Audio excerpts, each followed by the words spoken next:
विनोद, और अब मैं सवाल शीतल से पूछूंगा। वो गांधी जी के 3 बंदर शायद बहुत प्रभावित कर रहे हैं। चुनाव आयोग ना बुरा देखता है, ना बुरा सुनता है और ना बुरा बोलता है, और चुनाव करवाने की पारदर्शिता के साथ निष्पक्ष चुनाव करवाने की जिम्मेदारी दरअसल चुनाव आयोग की है। और जो हम गर्मी की बात कर रहे हैं, अब गाजीपुर अच्छी खासी वहां गर्मी होती है, शीतल हमसे बेहतर जानते हैं इस बात को। वहां पर बीजेपी के चाणक्य देश के गृह मंत्री अमित शाह एक रोड शो भी कर रहे हैं। अब तो चलिए 7 बजे के बाद का वक्त है, तो पारा थोड़ा नीचे हो गया होगा और लोग आ रहे हैं, पर रोड शो दिन में भी हो रहे हैं, भरी दोपहरी में भी हो रहे हैं, रैलियां भी हो रही हैं।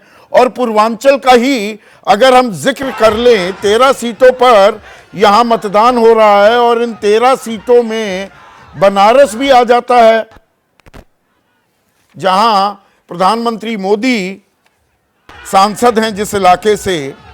तो ये पूर्वांचल का रण जो भीषण होता दिख रहा है, चुनावी पारा भी यहां लगातार बढ़ रहा है। ये चुनावी पारा क्या कह रहा है शीतल?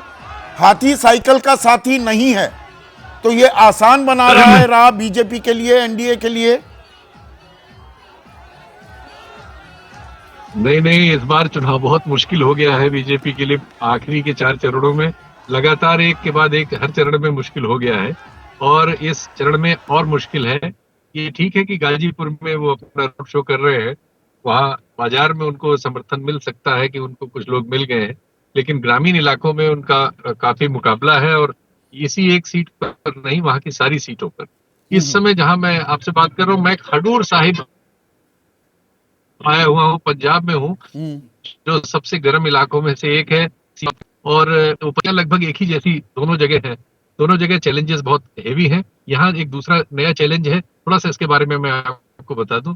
यहाँ से वो जो एनएसए में डिटेनी है अमृतपाल सिंह, वो यहाँ से संसद सकते हैं।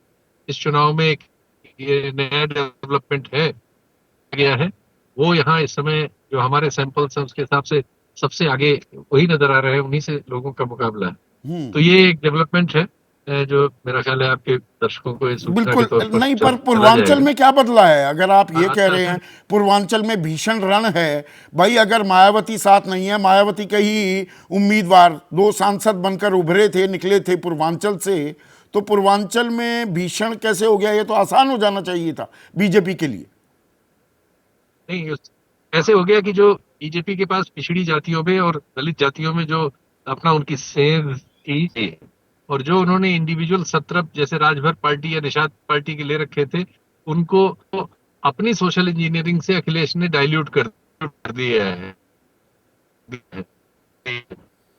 तो मतलब जो पिछड़ी जातियों के, अगर मैं पूरी जिम्मेदारी से ये शब्द इस्तेमाल कर रहा हूं, जो ठेकेदारी करने वाले लोग वो एनडीए के साथ आ गए, लेकिन जो असल वर्कर था उनको अखिलेश ने या इंडिया गठबंधन ने ले लिया, इसलिए कांटे की टक्कर हो गई है।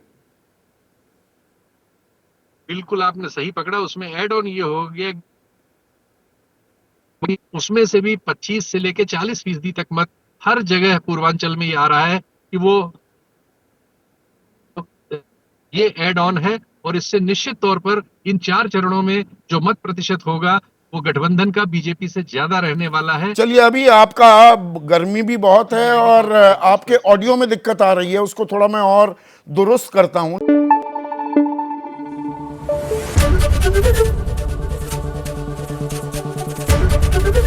एबीपी न्यूज आपको रखे आगे।